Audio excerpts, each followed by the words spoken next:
I'm Dylan Radigan. I've interviewed nearly every CEO and most world leaders during the past 25 years. And now I'm bootstrapping. I'm turning my attention to the new CEOs and the irrepressible entrepreneurs leading the next generation of innovation in the world. Welcome back to Tasty Trade. I am Dylan Radigan, and this is Bootstrapping. Our guest today, Sam Glassenberg, the company Level X. Hi, Sam. How are you? Great. Happy to be here. A little bit about Sam's background as a youngster. He worked, he looks like quite a youngster still, but even when he was even younger, worked for LucasArts, doing Star Wars games for PlayStation 2 and Xbox, has a long and storied history as a video game developer and a leader of teams that make video games. And he has this company I mentioned, Level X, which makes video games for people you don't think of as video game players. But maybe they should be. Level X makes video games for doctors. So the interesting thing about doctoring, as it were, is when you get a license to be a doctor, you're now authorized after God knows how many years of school and how much whatever. After decades of education, you finally are qualified to be allowed to practice. Now, people don't think about that word practice, but we all know what the word practice means. And so, would you rather have the doctor practicing on you, or would you rather have him practice on a video game, or her practice on a video game? That's how I've intuited your business, where basically it allows more practice with less human consequence and perhaps a higher level of skill in the physical practice as a result of the virtual practice which you're developing. Is that a correct understanding? Exactly. We haven't really given medical professionals a lot of great opportunities to really develop mental models for complex systems, how to diagnose difficult patients, in many cases, how to do surgery. A lot of times, the first time they do something, it's on a live human being.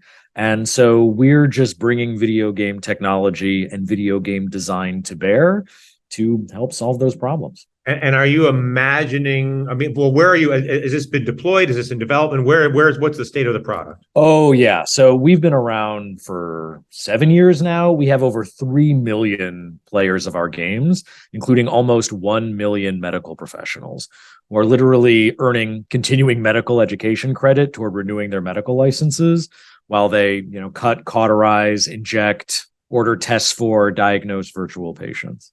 It's sort of like a flight simulator for doctors. Yes, that's one way to think about it. Exactly. And on the flight simulator, it's actually a good analogy because on the flight simulator, you're not just going to sit there practicing going between New York and LA, for 6 hours at a time, over and over again. What you're going to do is you're going to capture the most interesting, rare, difficult scenarios of, the flight computer goes out in the middle of a storm and multi-engine failure and God knows what. Those are the scenarios that we capture. So you can try your hand at some of the most rare, difficult, unforeseen scenarios in medicine. And, with a flight simulator, it can simulate, a heavy crosswind, wind shear, engine failure, some of the things that you mentioned. I'm curious because medicine is ultimately, and well, at least surgery uniquely, is tactile, right? How do you replicate the tactile, the hand, the touch, the soft touch, the light touch, the touching the wrong thing, touching the right thing in a video game? So a lot of surgery is actually cognitive. It's decision making. So understanding how to actually hold the device, for that kind of thing, you want to actually hold a physical device. But what we find is when we're training you on advanced maneuvers and advanced techniques, that's where you want to actually separate that out. Like when we're training fighter pilots, we don't teach them about all the dials in the cockpit at the same time that we teach them advanced maneuvers. And so here, what we're trying to do, we call this, the word for it is optimizing cognitive load. But what we're doing is we're able to sort of capture the rare, difficult, interesting cases and allow you to actually try it on your phone. And I'm happy. I could show an example if you'd like. We can. Sure. Here, I'll just do one here on my phone. So this is, well, here, you know what? Let me turn off all my notifications so I don't get any text messages. So I'm just doing this here on my cell phone. This is our Pulmex game. Like I said, we have about 800,000 medical professionals playing these games. Here's one actually from here in Chicago. This is from Dr. Kyle Hogarth, head of the Advanced Bronchoscopy Society. A carpenter, he was holding a bunch of nails in his mouth while he was hammering, accidentally inhaled one and punctured his bronchus. And so here, this is just running in our game. I'm just, doing this here on my cell phone. Amazing. And so here you can see the nail, you can see where it embedded. And so when Dr. Hogarth tried to do this, he basically said, all right, I got to remove this nail. I'm going to take my endoscopic forceps and grab it and yank it out. But what he discovered was it was too deeply embedded. So no matter what angle he came in at, he simply couldn't get that nail to move. But the bronchoscope he's using will bend at the tip, but only in one direction. So he goes, all right, what I need to do is reorient myself. So the bend is actually in the direction of the nail. Twist my tools around, come in at the base. Let's grab this guy and yank it out. And so these are examples of how we can use video game technology to teach advanced surgical maneuvers. And you can just literally do it on your cell phone without having to, without needing hundreds of thousands of dollars worth of equipment. So we have doctors all over the country that are submitting rare, difficult, interesting cases to us, whether they're surgical or clinical, and we capture them as video game levels. And like that Carpenter's Conundrum is a great example. I mean, are the games that are offered always a replication of some previously existent real life situation? Like the almost always. I'd say at least 90% of the content is real cases. And sometimes it's not, surgical. It's diagnostic. It's a puzzle. Trying to diagnose rare disease, that's a reductive reasoning puzzle. But almost all of our cases are real. Sometimes we'll create what we call task trainers, which are, game levels where you've got to, hit the soccer ball with, a bronchoscope or something like that, just to train you with certain maneuvers. But for the most part, it's almost all real cases, because that's how doctors learn it. Real cases. Yeah, of course. And so for you, the content, if you will, is available in real life. Yes. And then I'm curious, how do you acquire the content, and then how do you translate the content into a video game? I mean, those graphics were unbelievable. They made me squeamish and uncomfortable. Which speaks to their realism. But I'm curious how like if I had, I'll tell you one time I was pulling a nail out, it made me think about this. I was pulling a nail out of a board and I was banging on the back of the hammer, the wooden handle of the hammer, and then the nail sprung free and it flew up and it stuck in my eye. Bummer, bro. It was real unpleasant. But I was lucky because it was the white part of the eye, not the, like, it didn't affect my long term. Like I could have been like, yeah. But how, and so then they had to do some process to get the nail out of my eye, and then, all the things. So it's good that you brought up the nail example, because I have some personal familiarity with the nail to the body scenario. But how do you acquire the stories? I mean, there's got to be millions of stories, obviously. Every emergency room every day has 1,000 stories. Well, not just every emergency room, every gastroenterologist, every surgical theater. They have all sorts of interesting scenarios, even that they just encounter in the clinic. Sure. Of, patients being misdiagnosed for 9 months, going from specialist to specialist until someone realizes this is some rare disease that nobody was thinking about. Sure. So how do you get the content, though? So what we do is, so today, like when doctors encounter rare and difficult cases, they submit them often to conferences or to medical journals to publish about it. Okay. And so here they just submit them to level X, and we turn them into video game levels. So instead of getting up on stage and just, talking about the case with 100 colleagues, right now you can send it out to tens of thousands of colleagues who are collaborating and competing to get the best outcome. And for us, we have the team that's basically converting it.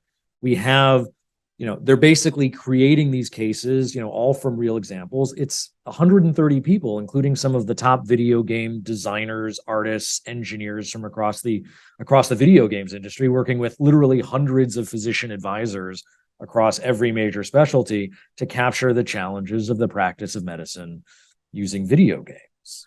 And so obviously at the scale you're describing, there are significant resources in play. And in order to do this, in order to have that level of talent and that many people and all the things that you do. So I'm curious, how do the economics function, starting with the story itself? In other words, if I'm the doctor and I have a nail story and I submit it to level X, are there economics for the medical professional, or does the content free to level X from the submission, and then level X then charges, I'm assuming, some subscriber fee or something to be able to play these games? So the beauty of this is the content itself is available for free to doctors worldwide. This is part of our mission. The video game play is free. It's free. So the way we make money, our revenue model is sponsorship. So if you've ever been to a medical conference, it's filled with, with lecture halls where doctors are presenting interesting cases. Doctors are earning continuing medical education credit toward renewing their medical license for attending. And then next door, there's the expo hall. And that's where you can, that's what actually funds the conference. That's where the life science companies, the medical device companies, the societies are all there presenting their latest. Pay for the captive audience of doctors to show whatever thing they've got that's so exactly. So in our games, you can play levels and then unlock, the latest intravascular ultrasound probe from Philips and go try that out for 15 minutes. And so it's an opportunity for doctors like that. And then Philips or whoever the medical device companies are writing level X a check to participate in the game, so to speak. Exactly. And so it's for doctors, it's actually all the advertising is opt-in. So like we don't force you to, look at an ad of any kind. It's just there, just like the expo hall. Go in, check it out. You want to learn about the latest therapeutics. You want to learn about the latest devices. You want to try it out on a range of patient cases. No pressure. Great. Go ahead and try it. And you can just do it from the convenience of your phone. And then you mentioned the doctors don't pay, but you also, the way you've described it is it sounds like people who are not doctors, i.e. me or anyone, can play these games. Is that correct? You can. We do have some muggles that play the game, but some of the games are actually, like, for example, our cardiology game, Cardio X, you really can't get very far unless you know the vasculature of the heart. The same reason I don't do very well on an F-18 flight simulator. Exactly. I can't take off. These games are not designed to teach you how to become a doctor. That's what medical school is for. These games are designed, they assume you already are one. And what they will do is then just present you with the rare, difficult cases that you might only encounter across, 8 lifetimes. But you had a term that you used for someone like me. You said a muddle? Oh, I said muggle. That's a Harry Potter term for a muggle. Muggle. Like in Harry Potter, where muggles are the non-magical people. So we refer to non-medical, non-doctors. But can muggles play for free? Yeah, they can play for free. But they don't have very much fun. But they don't have a lot of fun, and they don't get very far. Correct. In some games they might. I think the gastroenterology game, you can probably get pretty far. But in dermatology, for example, and cardiology, it'll be a struggle. But like if we were stranded, you and me, we're both not doctors, we're on a desert island, and all of a sudden you need a heart bypass. And I'm like, okay, let me fire up level X. If you had a background in cardiology, yes, that would actually be helpful. We do a lot of just-in-time training. Okay. But yeah, I mean, we do some. So, for example, we're working with the Translational Research Institute for Space Health. We're working with NASA to basically provide things like just-in-time medical training to astronauts en route to Mars. We're funded by we have a grant from the Mars mission. And so there's an example where you don't have enough time to train somebody on the ground. So literally en route to Mars, they need to be able to pull up an iPad or a tablet or a phone and be able to quickly, train on how to do a specific procedure, like grab an ultrasound probe and, check the jugular vein, or potentially look for kidney stones, things like that. And so then I would imagine that the second obvious best user is medical students. Yeah, we have about half the medical students in the country have at least one of our games on their phones. And that's free for them as well. So this entire business, it goes to say that the economy around healthcare supply writ large, whether it's drugs in hospitals, insurance, medical devices, biotech, is more than big enough to fund a big video game company that can give away the game for free. Oh, totally, totally. And it funds. It doesn't just fund us. It Of funds medical course. No, conferences, it's medical like journals, and so one of the forth. biggest Exactly. budgets on earth is from this universe. And so, yeah. Right, exactly. And doctors control, a huge proportion of our healthcare spend for good reason. And here, the opportunities, instead of just, looking at a banner advertisement or, reading some promotional material, now you can actually try out the device and learn about how to use it to really understand whether you'd want to apply it in your practice. Learn about clinical study data, learn about, a lot of, for example, life science companies that, for example, have treatments for rare disease. What they're trying to do is just broadly educate doctors about the existence of this disease so they look out for it. We make games that literally will trigger that recency bias and help doctors think about diseases they otherwise might not be considering. And what is it in your background that led? I understand, the video game background, Star Wars adaptations, whatever else, it could be anything. But there's a huge leap, in my opinion, between participating in, from car racing to war to intergalactic, madness to saying, we could make a phenomenal, really high value product for the world, basically, by doing this thing for the medical profession, and it's also viable as a business. No. I'm interested how you got to that point. To even that was entirely by accident. That was entirely by accident. I mean, do you have a background, doctors in your family? Like, is there some? You have to have some understanding, something. Yes. I mean, this is unbelievable. I got it. I'm trying not to stroke you too hard here, but this is one. This I would love to say that this was some grand idea I had, but actually, it was founded. The company was founded entirely by accident. I have here some of our artists actually drew some pictures of like how it all came about. So I'm ready. So I'm trying not to be profane and be like, how in the F did you come up with this? This is unbelievable. Yeah. So it's the answer is by accident. A little bit of parental guilt. So I've had this career in the video games industry, but that has basically made me the disgrace of my family. Yeah, because I come from a family of doctors. Okay. Yeah.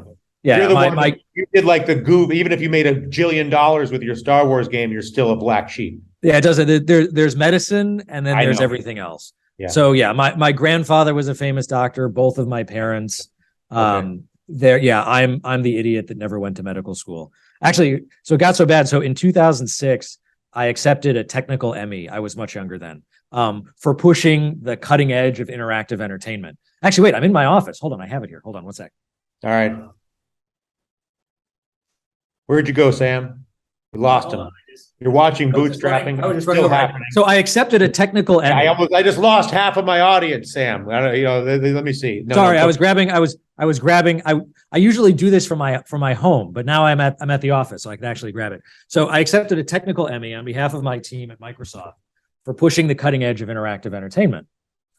It's not the Emmys they show on TV. And you were still a black sheep, even after it didn't matter. So I call home to tell them, and my dad goes, this is back in 2006. I call him like, hey, I'm going to be walking down the red carpet. He's an anesthesiologist here at Northwestern. He goes, Sam, that's very nice, but in this family, we only accept Nobel Prizes. He goes, you're not yet 30 years old. You can still go to medical school. I'll pay for it.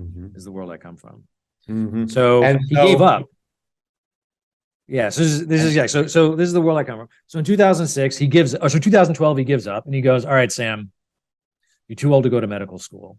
But all this gaming, can you at least put all this gaming nonsense to good use and make me a game to train my colleagues to do a fiber optic intubation?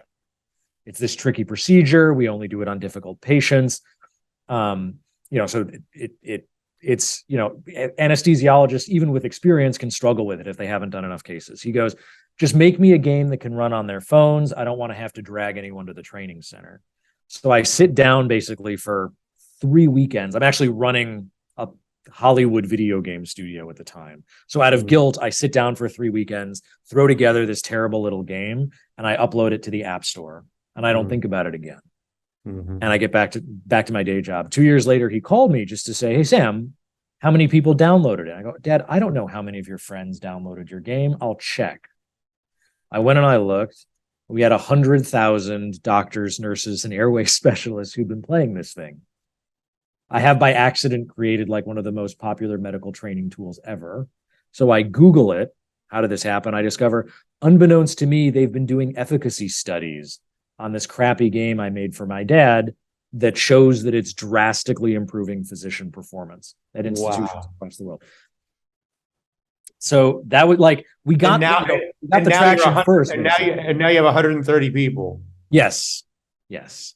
But I would love to say like I had this grand idea, video games for doctors. The truth is, it was really just like I was trying to get my father off my back, built something, didn't think anything would come of it. It ended up taking off like crazy. And then it was like, okay, wait a minute. What if it's not just Sam for, 3 weekends by himself, but we take the top designers, artists who worked on everything from, Mortal Kombat to Words with Friends, and we team them up with all these doctors to capture the challenges of the practice of medicine using video game mechanics. Mm-hmm.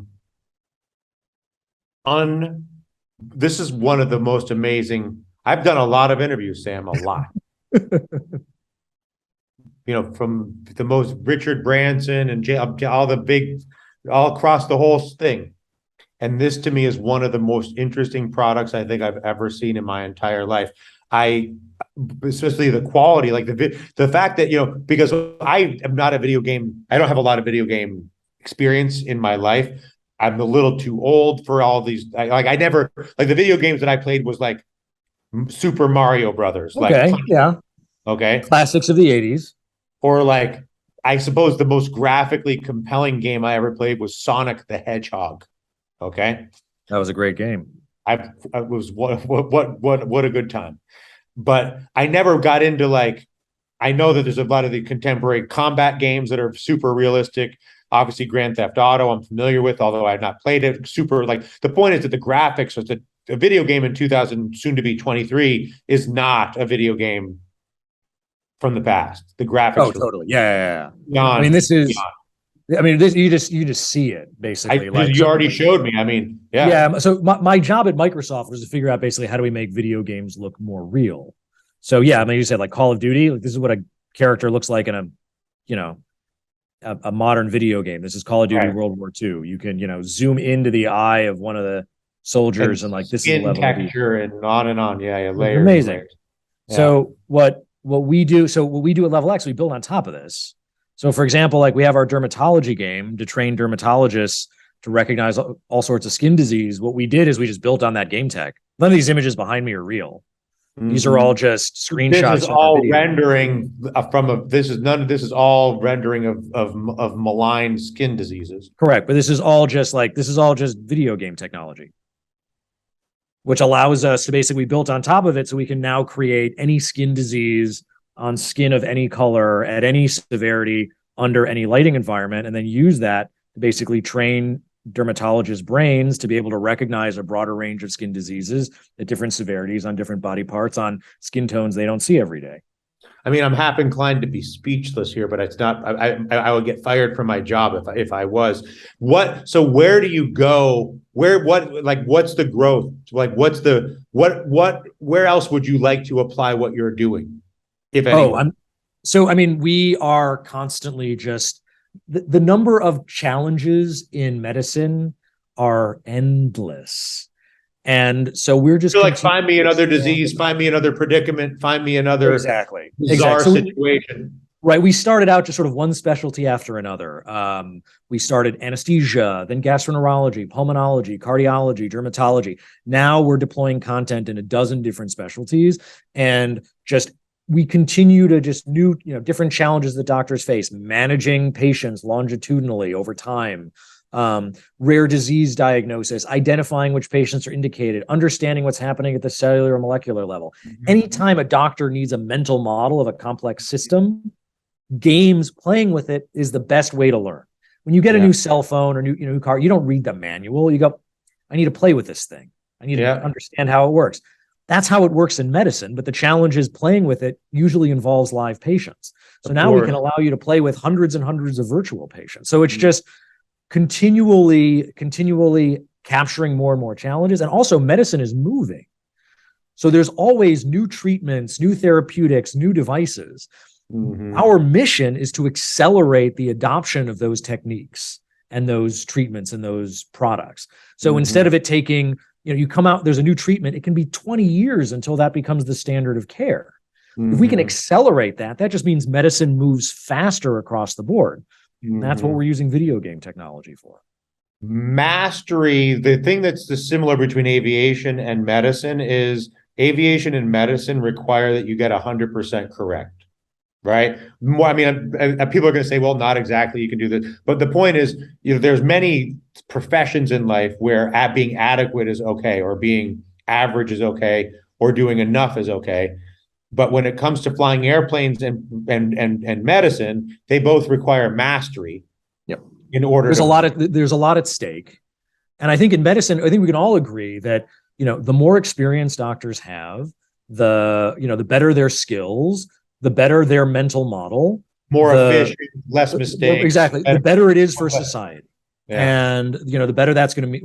And I'm just trying. Is there another domain that requires mastery where this technology, like we've talked about flight simulators, and obviously with medical, it's amazing. I'm just trying to think if there's other just sort of verticals of professionalism that require mastery the way that medicine and aviation do. Well, the way I think about it is anytime you need a mental model of a complex system, right? You really need to understand how the system works. So you see that a lot in medicine, you see that a lot in aviation, but you also see it in engineering, you see it in oil and gas, you see it in factories, you see it in the law. You could argue probably see it in accounting and some financial domains. So really, anytime somebody needs to do a lot of problem solving, understand how a complex system works, you need to play with it. Games are going to be the best way to do that. I don't know that Level X, our focus is on medicine, but I'm expecting that, other companies are going to, build off of our success and recreate what we've done in medicine in other domains. And then let's just wrap this conversation up with a little just business talk, which is, is this a sort of business, did you raise venture money to do this? Did this business pay for itself? Is this a sort of business that could go, would you take a business like this public? I mean, just play Wall Street with me for a second, because we're on Tasty Trade, and I'm just curious how this is financed, or if it is something that would be, or is it entirely an owner-operated business that's phenomenal and funded through sponsors, and everybody can just relax? So the company raised a few rounds of venture financing. I think we raised something like 23 million in venture financing over a 5-year period. The company was successfully acquired 2 years ago by Brainlab, which is one of a huge med tech company, privately held out of Europe, that does, basically all of the neurosurgery and radiation all the cutting edge neurosurgery and radiation oncology software and hardware. So that's where we are. I would say, we think about sort of the broader market, technologies that can help accelerate the adoption of, new innovation in healthcare is going to be a huge win. And I think, Dylan, you were making the point of like, oh, wait, where else is this applicable outside of medicine? And I think that's, a really interesting insight, because yes, you're going to see other applications of video game technology and the neuroscience of game design to help accelerate growth in other domains. Yeah, I mean, law enforcement, decision making, and law enforcement to diffuse the situation. I mean, I guess that may be trickier, because you kind of have to program the counterpart. That's not anyway. But we do that. We do that all the time in medicine, right? We're training doctors. A lot of our content is training doctors how to have a conversation with a virtual patient. If you're trying to drive, let's say, vaccine adherence, or you're trying to really understand symptoms that you can't reveal on a test, you want to understand how something affects someone's quality of life. You want to drive adherence. You want to make sure that the patient is staying on their regimen. That's all about bedside manner. The video games industry has been making games where you have virtual conversations for years. They're called role-playing games. We just borrow those mechanics and unleash them in healthcare, and you could apply them in other domains as well. Law enforcement would be a place, yeah. Exactly. So I'm going to say, Sam, that you are the greatest testament I've ever met in my entire life to the benefits of paternal guilt. All right. Yes. Put that on a t-shirt. Tell your old man, good job. He clearly was like, you can do better, Sam. You can do better. And you're like, okay, Dad, I will, I promise. He's like, you don't want to be a doctor, Sam? You're like, won't be a doctor, Dad. You're like, ah. You say guilt is a powerful force. It's remarkable. Congratulations, not only to you, but to you. Obviously, you have a huge team involved with this. And congratulations to all of them. And thank you for sharing your technology and your story with us here at Tasty Trade on bootstrapping. It's Privileged to meet you. Likewise. Thank you for having me. All right, Sam Glassman's the name, Level X, the company. But if you need to do open heart surgery on a desert island, I don't know that Sam can help you.